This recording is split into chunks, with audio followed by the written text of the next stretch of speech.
نحمده ونصلي على رسوله الکریم اما بعد۔ ترجمے والے قرآن پاک کا صفحہ نمبر 971، 26واں پارہ سورہ ذاریات شروع ہو رہی ہے۔ پہلا رکوع، ابتدائی 14 آیات۔ اعوذ باللہ من الشیطان الرجیم، بسم اللہ الرحمن الرحیم۔ والذاريات ذروا فالحاملات وقرا فالجاريات يسرا فالمقسمات أمرا إنما توعدون لصادق وإن الدين لواقع والسماء ذات الحبك إنكم لفي قول مختلف يؤفك عنه من أفك قتل الخراصون الذين هم في غمرة ساهون يسألون أيان يوم الدين يوم هم على النار يفتنون ذوقوا فتنتكم هذا الذي كنتم به تستعجلون۔ صدق اللہ العظیم۔ سورت کے آغاز میں اللہ تعالیٰ نے قسمیں کھائی ہیں۔ انسان عام طور پر جو قسم کھاتا ہے وہ دوسرے کو بات کا یقین دلانے کے لیے کھاتا ہے، کہ اس کو میری بات کا یقین آ جائے کہ میں درست کہہ رہا ہوں، صحیح کہہ رہا ہوں، سچ کہہ رہا ہوں، میری بات پختہ اور مضبوط ہو جائے۔ اللہ تعالیٰ کی باتیں ویسے ہی پختہ ہیں، محکم ہیں، مضبوط ہیں، اور اللہ تعالیٰ سب سچوں سے بڑھ کر سچے ہیں، سچوں کے خالق ہیں، سچائی کے خالق ہیں۔ اس لیے ان کو اپنی کسی بات کا یقین دلانے کے لیے قسم کھانے کی ضرورت نہیں ہے، لیکن اس کے باوجود اللہ تعالیٰ نے قسمیں کھائی ہیں۔ ایک تو انسان کی فطرت اللہ تعالیٰ نے بنائی ہے کہ قسم والی بات کی وہ زیادہ اہمیت سمجھتا ہے، اور دوسرا کلام کے اندر فصاحت اور بلاغت پیدا کرنے کے لیے اللہ تعالیٰ نے قسمیں کھائی ہیں۔ اور کئی جگہ تو اللہ تعالیٰ نے اس طرح قسم کھائی ہے کہ قسم کھا کر جس چیز کا تذکرہ کیا ہے تو وہ بات دعویٰ ہوتی ہے، اور جس چیز کی قسم کھائی ہے وہ دلیل ہوتی ہے۔ بات قسم کے بعد جو چیز ذکر کی جاتی ہے وہ دعویٰ ہوتا ہے، اور جس چیز کی قسم کھائی جا رہی ہوتی ہے اس میں غور کیا جائے تو وہی اس کی دلیل بن رہی ہوتی ہے۔ گویا دعوے اور دلیل کو قسم کے انداز میں پھر ذکر کر دیا جاتا ہے۔ اب یہاں پہلی 4 آیات ہیں اور ان میں قسم ہے۔ اب اس سے مراد کیا ہے؟ پہلی آیت میں ہے قسم ہے ان کی جو گرد اڑا کر بکھیر دیتی ہیں، جو اڑا کر بکھیر دیتی ہیں، اور دوسری میں قسم ہے ان کی جو بوجھ اٹھانے والی ہیں، اور تیسری میں قسم ہے ان کی جو نرمی سے چلنے والی ہیں، اور چوتھی میں قسم ہے ان کی جو تقسیم کرنے والی ہیں، چیزیں تقسیم کرنے والی ہیں۔ اب اڑا کر بکھیر دینے والی کیا چیز ہے، بوجھ اٹھانے والی کیا چیز ہے، نرمی سے چلنے والی کیا چیز ہے، اور چیزیں تقسیم کرنے والی کیا چیز ہے؟ ان سب سے ایک ہی چیز بھی مراد ہو سکتی ہے، یعنی ہوائیں۔ ہوائیں چلتی ہیں، گرد و غبار اٹھاتی ہیں اور اس کو ایسے بکھیر دیتی ہیں، اور پھر بوجھ اٹھاتی ہیں، یعنی بڑے بڑے بوجھل بادل ہوتے ہیں ان کو اٹھا کر ادھر سے ادھر لے جاتی ہیں۔ نرمی سے چلتی ہیں کہ جب عام حالات میں نرمی سے چلتی ہیں، کوئی تباہی کوئی طوفان نہیں لاتی، کبھی کبھی اللہ تعالیٰ اس کو تیز تند کر دیتے ہیں۔ اور تقسیم کرتی ہیں چیزیں، یعنی بادلوں کو تقسیم کر دیتی ہیں، جس علاقے میں جتنے بادل پہنچانے ہوتے ہیں اللہ کے حکم سے پہنچا دیتی ہیں۔ تو اس طرح یہ ساری صفات ہوا کی ہو جائیں گی۔ اور یہ بھی ممکن ہے کہ پہلی جو آیت ہے جس میں تذکرہ ہے اڑا کر بکھیرنے والی، یہ تو ہوا کے بارے میں ہو، اور اگلی جو بوجھ اٹھاتی ہیں وہ بدلیوں کے بارے میں ہو کہ بدلیاں بوجھ اٹھاتی ہیں کس کا؟ پانی کا۔ اتنا ٹنوں ٹن پانی بادلوں نے اٹھایا ہوتا ہے، بارش ہوتی ہے تو زمین پہ سیلاب آ جاتا ہے، اور وہ پانی کہاں سے آتا ہے؟ بادلوں نے اٹھایا ہوا ہوتا ہے۔ تو بدلیاں بوجھ اٹھانے والی ہیں، اور نرمی سے چلنے والی ہیں کیا چیز؟ کشتیاں پانی میں آرام سے چل رہی ہوتی ہیں، تیر رہی ہوتی ہیں۔ اور تقسیم کرنے والی ہیں کیا؟ وہ فرشتوں کی جماعتیں ہیں جو اللہ کے حکم سے رزق، روزی اور دوسری چیزیں دنیا میں تقسیم کرتی ہیں، تو یہ ان کی بھی ہو سکتی ہے۔ تو جو اللہ تعالیٰ ایسی ہوائیں چلا سکتے ہیں، ایسے بادل بنا سکتے ہیں، ایسی کشتیاں ایسے رواں کر سکتے ہیں، فرشتوں کے ذریعے تقسیم کا نظام بنا سکتے ہیں، انہیں کیا مشکل ہے کہ وہ دوبارہ انسان کو زندہ نہیں کر سکتے؟ اور وہ قیامت نہیں قائم کر سکتے؟ یہ ساری قسمیں کھا کر فرمایا کہ جس چیز کا تم سے وعدہ کیا جا رہا ہے وہ سچی پکی ہے، یعنی قیامت وہ ہو کر رہے گی، آ کر رہے گی۔ انبیاء کرام علیہم الصلاۃ والتسلیمات نے خبر دی ہے کہ اس زندگی کے بعد ایک اور زندگی ہے، یہ بات بالکل سچی ہے۔ دوسری زندگی سے ہر کسی کو واسطہ پڑنا ہے،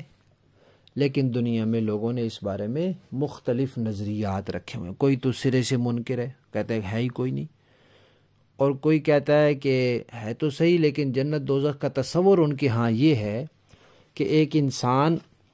اچھی زندگی گزار کر جب مر جاتا ہے تو اللہ تعالیٰ دوبارہ کسی جنم میں اس کو اسی دنیا میں پیدا کرتے ہیں اور اس کو بہت عمدہ زندگی گزارتے ہیں، تو یہی اس کی پچھلی زندگی کا بدلہ ہو جاتا ہے۔ اور جس نے ظلم، زیادتی، سرکشی، نافرمانی میں زندگی گزاری ہوتی ہے، دوسرے جنم میں اللہ اس کو پیدا کرتے ہیں اور انتہائی تکلیفوں، پریشانیوں، مصیبتوں میں زندگی گزارتا ہے، اور یہی اس کی پچھلی زندگی کی سزا ہو جاتی ہے۔ اور ایک نظریہ یہودیوں کا ہے، وہ کہتے ہیں آخرت میں جنت تو ہے لیکن وہ صرف ہمارے لیے، ہم تو اللہ کی اولاد ہیں، اللہ کے چہیتے ہیں، نعوذ باللہ۔ اور عیسائی کہتے ہیں کہ جنت ہمارے لیے، ہمارے نبی جو ہیں وہ نعوذ باللہ ہمارے گناہوں کی سزا میں سولی پہ چڑھ گئے تھے، اب ہم سب کا کفارہ ہو گیا۔ لیکن اسلام کیا کہتا ہے؟ وہ کہتا ہے آنے والی زندگی میں ہر شخص کو اس کے کیے کا بدلہ ملے گا۔ اب اسلام کے یہ نظریہ کسی کسی کے حلق سے اترتا ہے، ہر کوئی اس کو نہیں مانتا، تو مختلف باتیں کرتے ہیں، اور اپنے دلیلیں تو ہے کوئی نہیں، تو اپنے اندازے سے اٹکل پچو کے تیر چلاتے ہیں۔ تو اللہ تعالیٰ نے اس بات کو فرمایا کہ جس چیز کا تم سے وعدہ کیا گیا ہے وہ پکی ٹھکی بات ہے، وہ ہو کر رہے گی، اور اعمال کا بدلہ یقیناً انسان کو مل کر رہے گا۔ اتنی بات کرنے کے بعد پھر اللہ تعالیٰ نے قسم کھائی ہے کہ قسم ہے آسمان کی، یہاں فرمایا ذات الحبک۔ ذات الحبک کا معنی یہ بھی ہو سکتا ہے کہ راستوں والا آسمان، کہ وہاں راستے ہیں، فرشتے وہاں سے آتے جاتے ہیں، اور آدم علیہ السلام بھی آئے تھے اور نبی پاک تشریف بھی لے گئے تھے، واپس بھی آئے تھے، عیسیٰ علیہ السلام بھی گئے ہیں، پھر واپس بھی آئیں گے، تو راستہ ہے۔ اور یہ معنی بھی ہو سکتا ہے کہ خوبصورتی، آسمان کی خوبصورتی اور رونق والا آسمان، خوبصورتی والا آسمان۔ آسمان کی، راستوں والے آسمان کی قسم ہے کہ تم لوگ آخرت کے بارے میں متضاد باتوں میں پڑے ہوئے ہو، لیکن یہ یاد رکھو کہ آخرت سے منہ وہ موڑتا ہے جو حق سے بالکل الگ ہے، بالکل دور ہے حق سے، اور جو آخرت کے بارے میں اندازے کی الٹی سیدھی غلط باتیں کرتے ہیں، ان پر اللہ کی مار ہو، وہ تو بس مارے گئے، وہ تو تباہ ہو گئے، وہ ہلاک ہو گئے، وہ غفلت میں پڑے ہوئے ہیں، سب کچھ بھلائے بیٹھے ہیں، اور مسلمانوں پہ طنز کرتے ہیں، وہ کب آئے گی جی قیامت تمہاری، وہ کب آئے گی، مذاق کے طور پہ، استہزاء کے طور پہ پوچھتے ہیں کہ قیامت کب آئے گی۔ اللہ فرماتے ہیں اس دن آئے گی جب ان کو آگ پر تپایا جائے گا، اس دن آئے گی، اور پھر ان سے کہا جائے گا اپنی شرارت کا مزہ چکھو، یہی ہے وہ جس کی تم جلدی مچاتے تھے کہ کب آئے گی کب آئے گی، اب آ گئی، اب اس کا مزہ چکھو۔ لفظی معنی دیکھیے، والذاریات،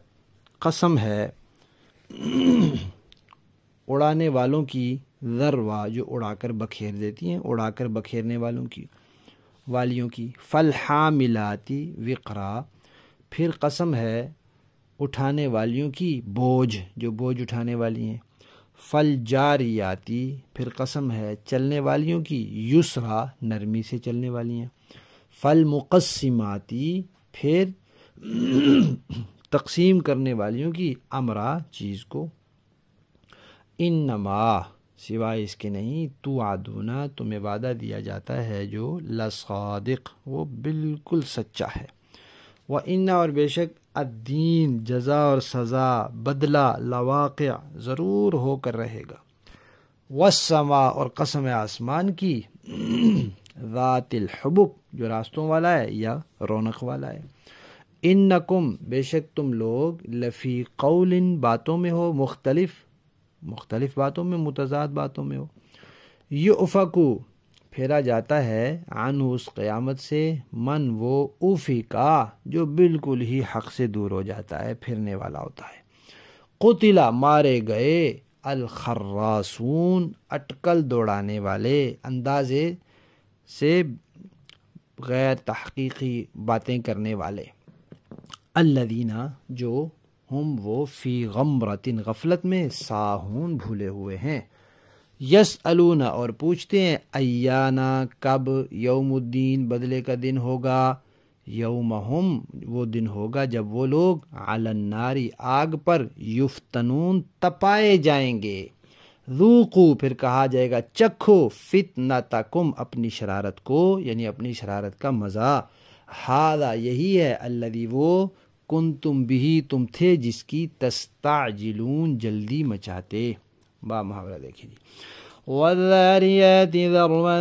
فالحاملات وقرا